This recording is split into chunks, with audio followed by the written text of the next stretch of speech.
நாம இந்த நாள் நிகழ்ச்சி மூலமா யாருக்கு பிறந்த நாள் அப்படிங்கறத தெரிஞ்சுக்க போறோம். யாரோட இசை உங்களுக்கு ரொம்ப பிடிக்கும் அப்படின்னு கேட்டா நிறைய பேர் சொல்ற ஒரே பதில் இளையராஜா அப்படின்னு தான் சொல்லுவாங்க. அவருக்கு தான் இன்னைக்கு பிறந்த நாள். இந்திய திரையுலகத்தோட இசைஞானி என்றும் மேஸ்ட்ரோ அப்படின்னு போற்றக்கூடிய இளையராஜா அவர்கள் 1943ஆம் ஆண்டு ஜூன் மாதம் 2ஆம் தேதி பிறந்திருக்கிறாங்க. 5 சகாப்தங்களுக்கும் மேலாக தமிழ் நெஞ்சங்களை ஆட்கொண்டு வரும் ஒரு சகாப்த இசையமைப்பாளர் ஆவார் இளையராஜா அவர்கள். 1976ஆம் ஆண்டு வெளியான அன்னக்கிளி திரைப்படம் மூலமா அறிமுகமாகி இப்ப வரைக்கும் 1500க்கும் மேற்பட்ட திரைப்படங்களுக்கு இசையமைச்சிருக்கிறாங்க இசைஞானி இளையராஜா அவர்கள். மியூசிக் எப்படி இருக்கும் அப்படின்னா, இந்திய நாட்டுப்புற இசை மற்றும் மேற்கத்திய பாரம்பரிய இசையின் அற்புதமான கலவையா இருக்கும் இவரோட இசை.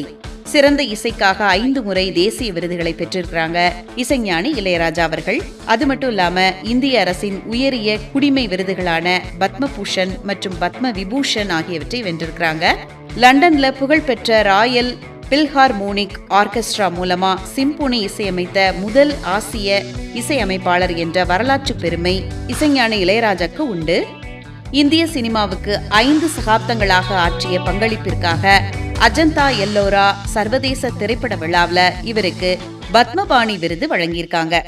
மே 2026ல தன்னோட திரையுலக பயணத்தின் பொன்விழா நிறைவையொட்டி செய்தியாளர்களை சந்திச்சு நெகிழ்ச்சி அடைஞ்சிருக்கிறாங்க இசைஞானி இளையராஜா அவர்கள். இசைஞானி இளையராஜா அவங்களுக்கு இந்த நாள் நிகழ்ச்சி மூலமா பிறந்தநாள் வாழ்த்துக்களை சொல்லிக்கலாம்.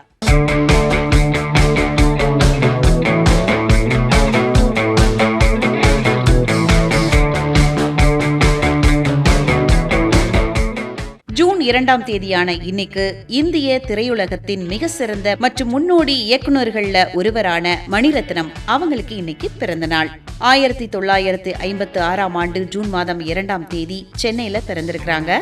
தன்னோட தனித்துவமான காட்சி அமைப்புகள், யதார்த்தமான வசனங்கள் மற்றும் ஆழமான கதை கருக்கள் மூலமா இந்திய திரைப்பட இலக்கணத்தையே மாற்றி அமைச்சவர் டைரக்டர் மணிரத்னம் அவர்கள். காதல், உறவு சிக்கல்கள் மற்றும் அரசியல், தீவிரவாதம் ஆகியவற்றை நகர்ப்புற நடுத்தர மக்களின் பின்னணியில சொல்றது இவருடைய தனித்துவமான பாணியாகும். தமிழ்ல இவருக்கு மிகப்பெரிய திருப்பு முனையை ஏற்படுத்திய காவிய திரைப்படம் அப்படின்னா அது மௌனராகம் திரைப்படம் தான். கமலஹாசன் நடிப்புல வெளியாகி டைம்ஸ் இதழின் உலகின் சிறந்த 100 படங்கள் பட்டியல்ல இடம் பிடித்த பெருமைக்குரிய படம் அப்படின்னா அது இவர் இயக்கிய நாயகன் திரைப்படம் தாங்க.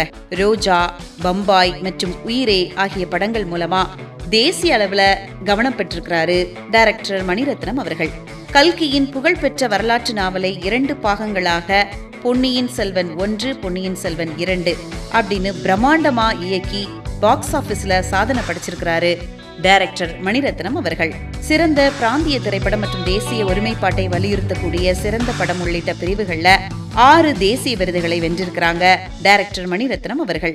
இந்திய திரையுலகிற்கு ஆற்றிய பங்களிப்பிற்காக இந்திய அரசு இவருக்கு பத்மஸ்ரீ விருது வழங்கி கௌரவிச்சிருக்கிறாங்க. தனக்குன்னு ஒரு தனித்துவமான இயக்கிற தன்மையை கொண்ட டைரக்டர் மணிரத்னம் அவர்களை பற்றிய திரையுலக பயணத்தை இந்த நாள் நிகழ்ச்சி மூலமா தெரிஞ்சுக்கிட்டதுல மிக்க மகிழ்ச்சி அடைகின்றோம்.